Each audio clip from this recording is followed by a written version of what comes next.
Les cimetières technologiques sont remplis d'innovations qui auraient pu révolutionner nos sociétés et qui ont fini à la ferraille. Parmi celles-ci, il y en a une particulièrement intéressante.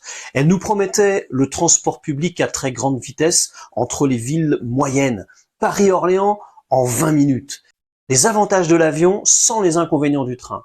On était dans les années 60, tout était possible. Le futur était déjà là. Les chefs d'État du monde entier se précipitaient pour voir le prodige français. Et puis, plus rien. Aujourd'hui, de l'aérotrain de Jean Bertin, il reste un rail en béton en plein champ.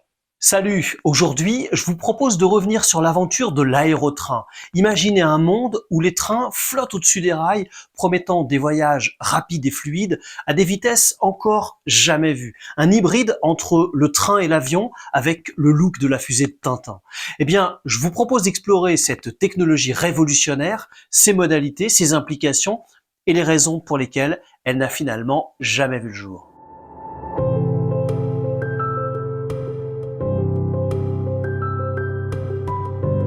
Jean Bertin était un ingénieur français qui a développé l'aérotrain dans les années 60, inspiré par le principe de sustentation aérodynamique, un principe connu depuis le début du XXe siècle. Il promettait une vitesse et une efficacité sans précédent pour les déplacements urbains. Le principe était simple et efficace. Une soufflerie sous le train le soulève de quelques millimètres et lui permet de glisser sur un coussin d'air. Plus de roues, presque plus de frottement, une vitesse accrue, plus besoin de poser des rails en métal. Bertin en était absolument certain, cette technologie pourrait transformer les transports. L'histoire de l'aérotrain commence comme toutes les innovations, une invention du fait d'un individu ou d'un petit groupe d'individus convaincus de pouvoir contribuer au progrès par une avancée technique qui recombine des connaissances antérieures. En 1969, l'aérotrain atteint 422 km/h, un record impressionnant pour l'époque. Pour la première fois, on envisage un transport public terrestre efficace qui abandonne le concept de la roue, qui réutilise un principe physique déjà connu, qu'il propose de recombiner, d'adapter dans le transport public. En faisant ça, on abandonne des principes considérés comme acquis et indépassables. En l'air, on vole, sur terre, on roule, et plus un véhicule est lourd, plus il est stable. Comme le dit Luc de Brabander, l'innovation consiste moins à avoir une nouvelle idée qu'à arrêter d'en avoir une ancienne.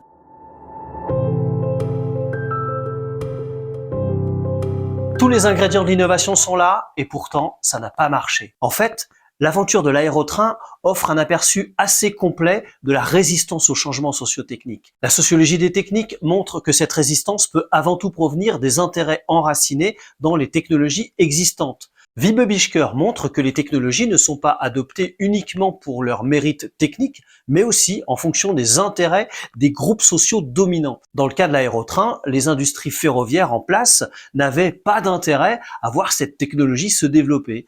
Elles ont donc contribué à freiner son adoption. Michel Caillon et Bruno Latour, dans leur théorie de l'acteur réseau, expliquent que les objets techniques interagissent avec les réseaux sociaux et politiques qui influencent leur succès ou leur échec. Bruno Latour ajoute, les innovations doivent aligner des intérêts de multiples acteurs sociaux pour réussir. L'aérotrain partait avec un sérieux handicap. Bien sûr, l'objectif n'est pas ici d'identifier les responsables individuels d'un échec, mais plutôt de mettre en évidence un système d'acteurs en interaction.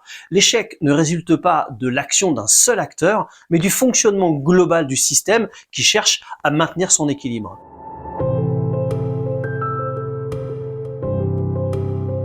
Dans La pensée sauvage, Claude Lévi-Strauss explique comment les sociétés classifient et intègrent les nouveaux objets et les nouvelles idées dans leur système existant. Pour qu'une invention devienne une innovation, c'est-à-dire qu'elle soit adoptée par une organisation sociale, elle doit s'intégrer dans des cadres de pensée déjà existants qu'elle pourra, une fois adoptée, contribuer à transformer. L'aérotrain, malgré son avancée technologique, n'a pas réussi à s'intégrer dans le paysage culturel et économique français de l'époque. Il restait une curiosité plutôt qu'une révolution du transport public. Pour illustrer ça, je vous propose un extrait de Radioscopie. Radioscopie, c'était une émission animée par Jacques Chancel à une heure de grande écoute sur France Inter. Jean Bertin, peut-on dire de vous que vous êtes un personnage de Jules Verne égaré à l'âge de l'ordinateur? Oui et non. C'est un jugement qui est évidemment qui est très schématique d'ailleurs, mais nous avons toujours maintenu nos actions de recherche et de développement dans le cadre de ce qui était une rentabilité possible à un terme raisonnable. Les choses sont claires, Jean Bertin est classé dans la catégorie des inventeurs comme Auguste Piccard ou Trifon Tournesol. Clayton Christensen, dans Le dilemme de l'innovateur, décrit comment les nouvelles technologies peinent à être adoptées et comment elles déstabilisent les marchés établis en créant des solutions radicalement différentes et souvent plus performante. L'aérotrain s'inscrit dans cette catégorie, il déstabilise un marché par sa différence radicale et son incapacité à entrer dans des catégories clairement identifiables.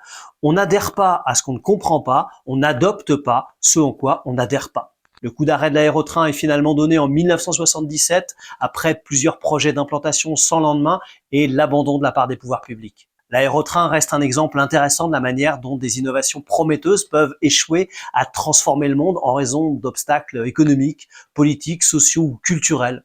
En étudiant ces échecs, on peut mieux comprendre les dynamiques de l'innovation et peut-être surmonter ces défis. Voilà, j'espère vous avoir donné envie d'en savoir plus sur le sujet. Je vous donne rendez-vous très bientôt pour une prochaine vidéo. D'ici là, portez-vous bien. Salut!